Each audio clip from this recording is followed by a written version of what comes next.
Mums ir jauni SDLG 3-tonīgie mini ekskavātori tieši priekš tevis. Tātad šo smukulu mūsējie mehāniķi jau ir sagatavojuši darbam. 2,8 metru rakšanas dziļums. To nodrošina 20 zirgaspēku motors.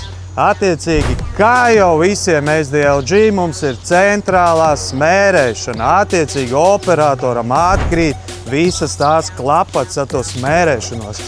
Netīras rokas, tās spaidīšanās, tas nekam nedara. Mums visiem ir LED jaunie apgaismojumi, lai varam strādāt naktī. Viņam ir hidroizvadi, attiecīgi varam mainīt kausus, varam likt planējošo hidrolisko kausu, varam pielikt arī kādu atskaldāmu āmuru, ja nepieciešams kaut ko paskaldīt. Mini ekskavators aprīkots ar kapurķēdēm, kapurķēžu platums 30 cm, augstumā pie 40 cm. Attiecīgi varam braukt pa dīķi, pa ūdeni, pa visuriem, pa kuriem gribās.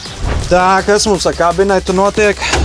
Kabinets diezgan drūms, kā jau mini ekskavatorā. Nekā interesanta nav, 2 joystick griežās pa 360.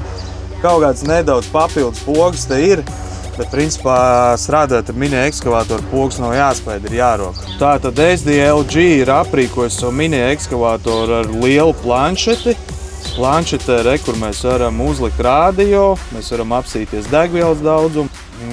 Katrā gadījumā ir arī ekrāns, kurā var apstīties, kad ēd kaut kādus pončikus pusdienas laikā. Ja tev ir nepieciešams mini ekskavators jauns SDLG ar centrālo smērēšanu 3 tonnas, zvani man, zvani Storentam, piemeklēsim, aizvedīsim, varēs strādāt.